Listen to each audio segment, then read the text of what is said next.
그래서 중국 구매 대행을 이런 분들한테 추천드립니다. 자본금이 300만 원 이상이고 나는 부업 수준으로 일할 것이며 물건이 파손되거나 분실되거나 잘못 오배송 갔을 때 고객들한테 들어올 CS 같은 부분들을 충분히 나는 유연하게 대처할 수 있다 라고 하시는 분들은 구매 대행을 추천드리고요. 사입 같은 경우에는 나는 자본금이 1000만 원 이상이 있고 전업을 좀 하고 싶으며 그리고 CS 하는 게 싫고 비싼 제품 한 번에 맞아서 크게 반품 맞는 것보단 짜잘한 거 반품 한두 개 받고 싶어 하시는 분들은 사입을 좀 추천을 드리는 바입니다.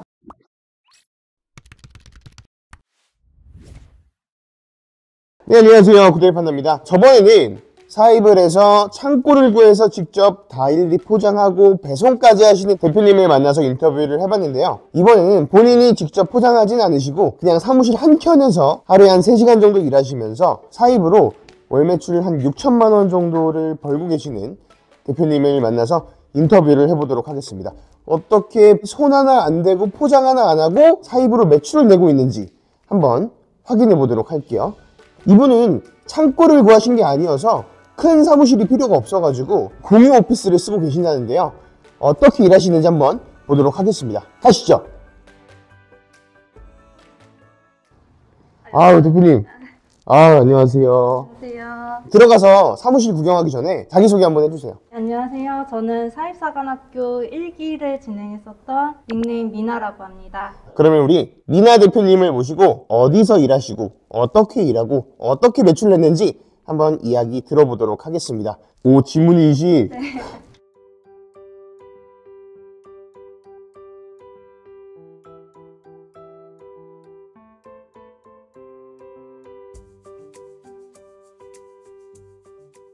이쪽이 제 방이고요. 여기구나. 네. 여러분, 여기가 월 매출 6천을 만들어주고 있는 사무실이라고 합니다. 여기서 일하시고 계시는데 여기는 한 달 월세라고 하나요? 이용료가 네. 어느 정도 되나요? 30만 원대로 이용하고 있어요. 그러면 이걸 내면은 정수기, 인터넷 이런 건 다 그냥 공짜인 거죠? 네, 다 이용할 수 있어요. 택배도 저렴하죠? 네, 택배 되게 저렴해요. 얼마예요? 한 최저가부터 시작해서 2,000원대부터 시작하고 있어요. 대표님, 그러면 혹시 그 매출이 요즘 얼마 정도 나오고 계시는지 한번 보여주실 수 있을까요? 네. 3월달 매출이고요. 3월달 매출 6,078만원에 판매 상품 수 2,600개, 통상 2만원, 3만원짜리 파시네요. 그러면 우리 대표님이 어떻게 매출 내고 어떻게 운영하고 계시는지 한번 인터뷰를 해보도록 하겠습니다. 또 대표님 지금 1인 셀러잖아요. 따로 알바를 쓰거나 그런 건 없죠? 지금은 웹디자인 작업은 외주를 쓰고 있고요. 또 나머지는 이제 3PL 업체 이용하고 있어서 택배도 제가 안 보내고 있고 다 저 혼자 하고 있습니다. 본격적으로 인터뷰를 시작해보도록 하겠습니다. 대표님은 사실 구매 대행으로 매출을 되게 잘 내고 있었는데 갑자기 난 이번에 사입으로 넘어가야겠다 이렇게 결정하시게 된 이유가 있을까요? 저는 구매 대행 시작하고 나서 2달 뒤부터 바로 매출이 나기 시작했는데요. 그런데 제가 준비가 조금 안 돼 있는 상태에서 갑자기 많은 매출이 나다 보니까 CS적인 부분이나 주문 처리 부분이나 일이 너무 많아져가지고 직원을 뽑을 시간도 없어가지고 오로지 저 혼자서 그 주문건을 다 처리를 했었어야 됐는데요. 그러다 보니까 주문이 많아지면 많아질수록 더 힘들어져가지고 오히려 저는 구매 대행으로 매출이 나왔을 때 그때 사입을 하고 싶은 생각이 들었어요. 지금 영상을 시청하고 계시는 분들이 많이들 생각하시는 게 구매 대행이 스텝 1이고 그 다음 스텝이 사입이구나 라고 생각하실 텐데, 제가 이제 한 온라인 판매를 좀 몇 년 해보니까 구매 대행은 구매 대행 나름의 장점이 있고 사입은 사입 나름대로의 장점이 있어요. 그리고 사입이 구매 대행의 상위 호환 버전이다라고 생각하시는 부분들이 많은데, 아마 사입이랑 구매 대행이랑 팔리는 상품들도 다르고 판매 방식도 다르기 때문에 저라면 둘 다 투트랙으로 가져가고 여러 개의 파이프라인으로 가져간다라고 생각하시는 게 더 좋을 것 같아요. 구매 대행이랑 사입은 누가 더 어렵다, 누가 더 쉽다라기보다는 팔리는 금액이나 팔리는 상품 이런 것들도 다 다르고 배송기간도 다르고 하다 보니까 아예 다른 분야다라고 생각하시고 구매 대행을 접고 사입으로 넘어가야지, 혹은 사입을 접고 구매 대행으로 넘어가야지 이런 것보다는 투트랙으로 동시에 여러 개의 파이프라인을 펼쳐서 가져가시는 게 더 좋다고 저는 생각을 합니다. 그러면 대표님은 구매 대행으로도 월 매출 한 6천, 7천 정도 내셨었는데 그 구매 대행의 경험이 사입할 때도 도움이 됐을까요? 네, 어느 정도는 도움이 됐었다고 생각을 해요. 어떤 부분? 우선 쇼핑몰을 다루는 부분은 구매 대행이랑 사입이 똑같으니까 그런 부분도 익숙했었고요. 그리고 배송적인 부분도 중국에서 물건이 오는 것도 어찌 보면 동일한 부분이 있다 보니까 그런 부분도 많이 익숙했어요. 중국 구매 대행 하셨던 분들이 위탁 하시는 분들보다 사입 판매할 때 거부감이 조금 덜한 게 한 개 가지고 오는 걸 그냥 10개 사서 들어오면 되는 거니까, 그리고 이미 배대지 같은 것들도 다 써봤으니까 크게 그런 부분에서는 거부감이 없었을 것 같아요. 그러면 구매 대행으로 잘 팔던 걸 사입으로 판매하시나요? 아니요, 저는 180도 달라요. 그러면 초보자한테 추천하는 사입 상품은 이런 게 있다. 우선 초보자이시라면 시즌 상품을 시작해보시면 좋을 것 같아요. 시즌 상품 말씀하시니까 생각이 났는데, 인증 같은 거 다 받았다, 혹은 인증 같은 거 신경 안 쓰고 뭐 물놀이 튜브 아니면 물총, 아니면 여름이니까 이제 모기 퇴치하는 약이나 모기 퇴치하는 그런 장비들 위주로 소싱하시면 되게 잘 나갈 것 같습니다. 그러면 지금 구매 대행이랑 사입을 둘 다 해보셨는데 서로의 장단점이 있을 것 같아요. 구매 대행의 장단점과 사입의 장단점 얘기해 주실 수 있을까요? 구매 대행에서 장점은 리스크 없이 바로 사업을 시작할 수 있는 게 저한테는 큰 장점이었었고요. 단점이라면 저는 CS에 대해서 스트레스가 너무 많았어가지고 그런 부분이 단점이었습니다. 사입의 장점이라고 하면은 물건을 올려놓으면은 제 손을 타지 않고도 물건이 배송이 나갈 수가 있잖아요. 그런 부분이 장점이 있었고요. 단점이라고 하면은 아무래도 안 팔리는 상품이 있을 경우에 재고 리스크가 있을 수 있다는 점이 단점이었습니다. 너무 교과서적인 단점이었는데 여태까지 사입을 많이 했잖아요. 네. 여기서 안 나가는 재고들도 있어요? 네, 있어요. 몇 개나 있어요? 2종류 있었어요. 자, 그러면 이건 사전에 얘기된 게 아닌데 많은 분들이 사입하면 재고 리스크가 엄청나다고 생각하는데 안 나가는 두 제품 아직도 다 못 팔았어요? 하나는 원가로 해서 네. 팔았고요. 하나는 그래도 더 재고로 남아있어요. 지금 하나는 또 안 나가는데도 결국 원가로 팔아서 다 나갔다고 하잖아요. 제가 여러분들한테 드리고 싶은 말씀은, 여러분들이 분명히 처음에 들고 오는 물량이 3,000개, 5,000개, 10,000개 이렇게 들고 오지 않아요. 절대. 많아야 100개, 적으면 한 30개, 더 적으신 분들은 10개만 들고 오신 분들도 계시단 말이에요. 이런 거 안 팔리면 어떡하지? 물론 안 팔릴 수도 있겠죠. 하지만 안 팔린다고 해서 그 재고를 내가 영원히 떠안을 필요도 없어요. 원가로 털어도 되고요. 그리고 사실 초보자들이 수입해서 30개, 50개 가지고 오는 비용이 한 번에 100만원, 200만원 드냐? 그렇지도 않을 거예요. 통상 뭐 12완, 20위안, 비싸봤자 이런 것들이 들고 오는 건데 12위안짜리면 2,000원짜리예요. 2,000원짜리 100개 들고 왔다고 치면 20만원입니다. 물론 큰 돈이지만 내 인생에서 그렇게 큰 손해는 아니라는 거죠. 그리고 안 팔리면 원가로 팔건, 아니면은 뭐 핫딜을 진행하건, 아니면 물어놓을 프로모션을 하건, 판매할 수 있는 방법들은 많으니까 물론 내가 제품을 통해서 돈은 못 벌어도 손해를 볼 일이 크진 않다라는 거. 그래서 초보자들이 너무 겁먹지 않았으면 좋겠다라는 말씀 드리고 싶습니다. 그럼 제가 한번 구매 대행과 사입의 장단점에 대해서 얘기를 한번 해볼게요. 일단 구매 대행의 장점은 내 재고가 없기 때문에 아무 상품이나 막 올려서 판매할 수 있어서 내가 테스트를 여러 상품을 진행해 볼 수 있다는 장점이 첫 번째 있고요. 두 번째, 그 상품 자체의 객단가가 높기 때문에 마진율이 아니라 마진이 많이 남는다라는 거죠. 하루에 몇 개만 팔아도 하루 마진 50만 원 남기는 게 그렇게 어려운 일이 아니다라는 게 장점이고요. 그리고 단점으로는 배송 기간이 오래 걸려서 그 기간 동안 고객들의 반품이 나올 수 있고, 그리고 중국에서 한국으로 들어오는 동안 어떻게 물건이 이동될지 모르기 때문에 파손에 대한 위험성도 있습니다.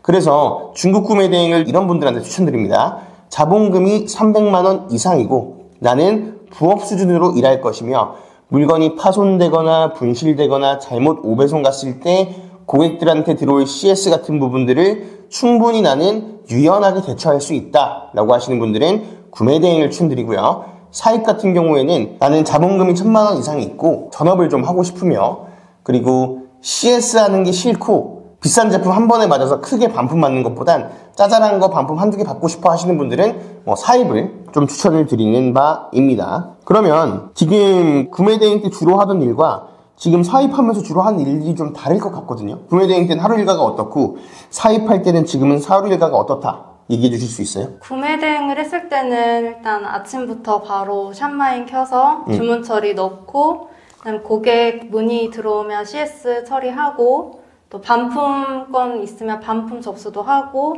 이런 거 하다 보면 하루가 다 가 있었어요.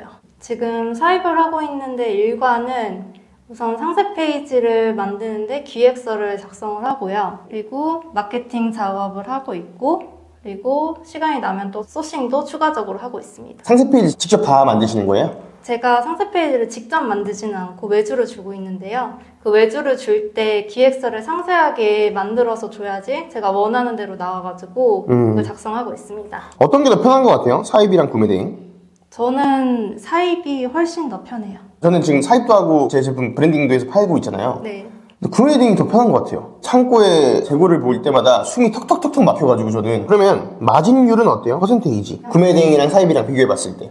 우선 구매 대행 마진율이 훨씬 높은 편이었어요. 이것도 제가 다른 영상에서도 얘기했는데 마진율 같은 경우에는 사입이 훨씬 더 높다고 생각하시는데 통상 초보자들 이제 시작하시는 분들은 저가형 제품들로 많이 시작하시는데 로켓크로스 수수료를 내고 광고비를 내다 보면 마진율 50%를 낼 수 있는 상품이 그렇게 많지는 않아요. 다만 마진율이 높진 않지만 훨씬 더 많이 팔리죠. 그리고 내 손을 타지 않고 많이 팔리기 때문에 일반적인 구매 대행 마진율이 30% 정도 본다면 사입은 50% 보겠지라고 생각하실 텐데 그렇진 않고 거의 비슷합니다. 구매 대행이나 사입이나 10%대 마진을 보고 가고 있다라고 보시면 될 것 같아요. 대표님 지금 사입하시는데 월 매출 6천만 원 정도 나오고 계시는데 순마진율은 몇 % 정도 나오세요? 30% 정도 나오고 있어요. 그러면은 1,800만 원 정도 수익이 나왔는데 여기 광고비를 아직 안 뺐으니까 광고비는 한 달에 얼마 정도 쓰세요?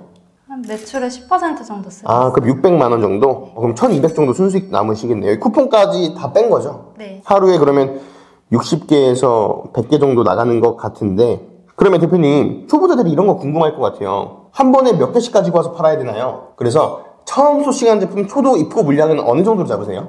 저는 그로스 수업 때 배운 것처럼 초도 물량은 30개에서 50개 정도 가지고 있어요. 그래서 여기 테스트에서 잘 나가면 더 땡기고 안 나가면 그냥 버리고. 자, 그럼 여기서 한 번 더 질문이 들어갈 거예요, 아마. 그럼 며칠 만에 팔려야 잘 팔리는 건가요? 이렇게 물어볼 거거든요, 사람들이. 저는 그로스로 사입을 하고 있기 때문에 그로스로 물건을 넣으면 넣자마자 반응이 오는 상품이 있어요. 그런 경우에는 잘 나간다고 저는 파악을 하고 있어요. 넣자마자 라는 거는 그날 바로 팔리면 광고를 돌리지도 않았는데 광고는 돌려야죠. 그러면 처음에 30개, 50개 가지고 오고 그 다음엔 몇 개나 가져와요? 그 다음에는 이제 물건이 어느 정도 기간 안에 몇 개가 팔렸냐를 보고 한 달 반에서 2달 정도치를 가지고 오고 있어요. 그럼 대표님 그럼 초도 물량 때는 물량이 적으니까 중국 공장에다 요청을 못 할 텐데 어느 정도 수량이 늘어나면 중국 공장에다가 뭐뭐뭐 요청해서 들어오세요? 우선 박스에 중국어가 만약에 있는 경우에는 네. 그 중국어 없는 그냥 무지 박스에 포장을 해달라고 하면 거의 대부분 많이 그렇게 해주시더라고요. 또 바코드도 제가 파일을 전달을 하면 그대로 다 붙여서 주세요. 그래서 바코드까지 작업을 다 하고 있습니다. 쿠팡 로켓크로스의 상품을 입고를 시키려면 겉에 중국어가 많이 있으면 안 돼서 크라프트질을 하거나 아니면 국내에 들어와서 박스 제작을 다시 하는데 그러면 비용이 한 번 더 들어가다 보니까 물론 이거는 판매처마다 다릅니다. 어느 정도 수량이 늘어나면 박스도 좀 공장에서 바꾸고 그리고 쿠팡 로켓크로스 바코드도 제조사에서부터 아예 만들어서 붙여서 가지고 오는. 그러면 지금 총 팔고 있는 상품 그 SKU 말고 상품 수는 몇 개예요? 10개에서 20개 사이 정도 돼요. 그러면 지금 20개 중에 2개 빼고 나머지는 그래도 꾸준히 다 팔려주고 있는 거네요? 네, 맞아요. 저는 이 전략이 되게 좋다고 보는 게 한 상품 가지고 매출 6천 내는 사람이 있고요. 한 20개 가지고 6천 내는 사람이 있는데 20개 가지고 6천 내는 사람이 저는 훨씬 더 좋다고 보는 게 전자는 한 상품만 매출이 빠지거나 아니면 신고를 당해서 없어지거나 경쟁자가 들어오면 바로 매출이 없어지는 건데 대표님 같은 경우에는 상품을 여러 개를 뿌려놨다 보니까 여러 개의 상품 중에서 하나만 미끄러져도 전체 매출이 다 없어지는 건 아니니까 전자의 방식은 소형 키워드에 들어가서 1등을 판매한다라는 전략, 그러니까 뱀의 머리가 되자는 전략인 거고 대표님 방식은 지금 용의 꼬리가 되자는 방식인데 로켓크로스 판매 방식은 용의 꼬리가 되자라는 게 훨씬 더 효율적으로 성과를 달성할 수 있어요. 그 이유가 뭐냐면 전자 같은 경우 있죠. 그러니까 한 상품만 열심히 팔자라는 전략은 매출이 안 나오는 것과 더불어서 재고 리스크가 크게 발생해요. 예를 들면 어떤 특정한 의자를 로켓크로스에서 나 혼자 팔고 있었어요. 그런데 경쟁자가 엄청 치고 들어옵니다. 그래서 나는 재고를 이만큼 쌓아놨는데 갑자기 새로 생겨난 중국 판매자들 혹은 내 상품을 카피해서 그대로 들고 오는 다른 셀러들이 많이 그 시장에 포진되다 보면 내 매출을 끌어주던 그 상품이 무조건 안 팔리기 시작하겠죠. 그러다 보면 나는 나 혼자 팔고 있으니까 재고 많이 쌓아놨는데 그게 그대로 악성재고로 남아버리는 거예요. 그런데 후자 같은 방식은 이미 여러 사람들이 잘 팔고 있고 용의 꼬리가 되자는 전략이었기 때문에 이거는 경쟁자가 치고 들어와도 애초부터 박터지는 시장이었기 때문에 나한테 큰 피해가 없을 거고, 그리고 상품을 20개나 깔아놨기 때문에 한 상품 죽더라도 나한테 크게 매출 타격이 없을 겁니다. 그래서 저는 로켓크로스 같은 경우에는 전자의 방식보단 후자의 방식, 지금 대표님이 하고 있는 방식이 훨씬 더 옳다고 봅니다. 물론 이건 제 생각이에요. 그러면 상품 20개 정도를 다 똑같은 카테고리로 판매하고 있나요? 아니면 몇 개 카테고리 정도 하고 있나요? 3, 4개 정도 카테고리가 있어요. 그러면 대표님, 상품 소싱 기준이 있어요? 우선 그 판다 대표님 그로스 수업 때 알려주신 그 기준으로 맞춰서 진행을 하려고 하고요. 거기서 제가 조금 더 팁이 있다면 우선 상세 페이지를 봤을 때 판매자가 공을 들이지 않은 상세 페이지인지 그걸로 한번 거르고요. 그 다음에 이제 리뷰 수나 이런 걸 봐서 판매량이 어느 정도 되는지 한 번 더 보고, 그 다음에 제가 또 들어갈 수 있는 가격대가 있는지 그런 걸 봐서 들어가고 있습니다. 정리해보자면 우리가 뭐 배운 그 소싱 기준대로 소싱을 하고, 이와 더불어서 판매가 꾸준히 일어나고 있는지 그것도 확인을 하고, 판매가 잘 되는데 상세 페이지가 별로다, 그리고 마진이 남는다, 그러면 무조건 들어간다. 네. 그러면 지금 여기 소 사무실을 쓰고 있잖아요. 여기서 물건을 입고하고 포장하고 출고하고 이런 거 하나도 못할 거잖아요. 네. 어떻게 하고 계시는 거예요? 저는 지금 창고도 없고 직원도 안 두고 있어가지고 저 혼자 하고 있는데요. 근데 3PL을 이용을 하고 있어가지고 중국에서부터 쿠팡 그로스로 입고하는 것까지 제 손을 하나도 거치지 않고 들어가고 있습니다. 그러면 3PL 쓰니까 장점과 단점이 뭘까요? 3PL 쓰는데 장점은 한 명 쓰는 것보다 인건비를 덜 쓰면서 3PL을 이용하고 있어요. 이거는 저희 수강생들이어가지고 저희 창고를 같이 써가지고 좀 저렴한 거고, 그보다 조금 원래 비싸요. 또 장점. 우선 제 시간이 많이 절약이 되니까 그 시간에 다른 일을 볼 수 있어서 그게 좋아요. 단점은? 단점은 제가 급하게 창고에 갈 일이 있으면 빨리 가서 그걸 처리를 하고 싶은데 주말이나 밤 늦게 이런 시간에는 창고가 닫혀 있잖아요. 그때 못 가보는 게 조금 아쉽습니다. 그 3PL이라고 제3자 물류라고 해서 물건을 대신 받아주고 보내주고 그리고 원하는 포장도 해주는 걸 3PL이라고 하는데, 그 이 3PL 업체들 덕분에 부업하시는 분들도 사입을 충분히 하실 수가 있어요. 중국에서 배대지를 통해서 굳이 내가 받지 않고 3PL 업체를 통해서 포장을 다 완벽하게 만들어 놓고 쿠팡에다가 대신 입고까지 해주는 것들을 많은 업체들에서 하니까요. 한번 알아보시면 부업하시는 분들도 충분히 하실 수 있을 겁니다. 그러면 지금 매출을 많이 잘 내고 있잖아요. 수업 끝나고 지금 한 2달 됐는데 매출 6천만 원 정도 나왔어요. 그러면 대표님은 되게 잘하고 있는 건데 그로스 할 때 이 부분을 신경 써야 되더라, 이런 것들이 중요하더라, 그런 부분이 있나요? 우선 그로스에서 만약에 상품이 품절이 된 경우에는 그 품절이 되고 나서 물건을 다시 채워 넣잖아요. 네. 근데 그 채워 넣은 물건이 또 순위가 올라가기까지 시간이랑 여러 가지 부분이 많이 들어요. 그래가지고 품절이 되지 않도록 재고를 계속해서 체크해가면서 채워주는 게 중요하다고 생각을 해요. 제가 항상 누누이 학생들한테 얘기하는데 조금씩 처음에 가지고 오는 게 괜찮은데 그 다음부터도 계속 조금씩 가지고 오면 여태까지 끌어놨던 순위들 다 놓칠 수 있으니까 그렇게 하지 마시고 좀 넉넉하게 가지고 오는 게 좋겠더라 라는 걸 경험을 담아 말씀을 해주셨고요. 구매 대행할 때도 그렇고 사입할 때도 그렇고 온라인 경험이 없는데 그냥 배우자마자 바로바로 열심히 잘 하고 있어요. 근데 어떻게 그렇게 잘하는 거예요? 나는 다른 사람들보다 이걸 해서 잘하는 것 같다. 저는 소싱을 할 때 시간을 많이 들이는 편이에요. 그리고요? 그냥 판다 대표님 시키는 대로 그냥 다 하고 있어요. 이거 되게 중요해요. 저는 제가 가르칠 때 제가 하고 있는 걸 가르치거든요. 제가 하고 있는 걸 가르친다라는 건 돈이 벌리니까 그걸 가르치잖아요. 그래서 죽이 되든 밥이 되든 한 번쯤은 다 해보면 좋을 것 같은데 그걸 안 하시는 분들이 많은데 다 하신다고 하시니 그건 되게 좋은 것 같습니다. 오늘은 저희 그 수강생 미나 대표님을 모시고 인터뷰를 해봤는데요. 되게 열심히 하시고 항상 꾸준히 하시는 것 같아요. 사입도 처음 시작할 때 매출이 안 나왔는데 근데 한 2-3달 꾸준히 잡고 있으니까 한 6천 이렇게 올라오잖아요. 그래서 영상을 보고 계신 많은 분들도 이제 막 시작하신 분들한테도 드리고 싶은 말씀이 언젠가는 돌아옵니다. 근데 그 돌아오는 게 언제가 될지는 모르겠지만 우리가 알고 있는 프로세스를 반복하다 보면 맛있는 달콤한 열매가 돼서 돌아올 테니까 여러분들 좀만 더 힘내시고요. 오늘은 저희 미나 대표님을 모시고 인터뷰를 해봤는데요. 오늘 영상이 마음에 드셨다면 구독, 좋아요 눌러주시고요. 다음엔 더 좋은 영상으로 찾아뵙도록 하겠습니다. 감사합니다.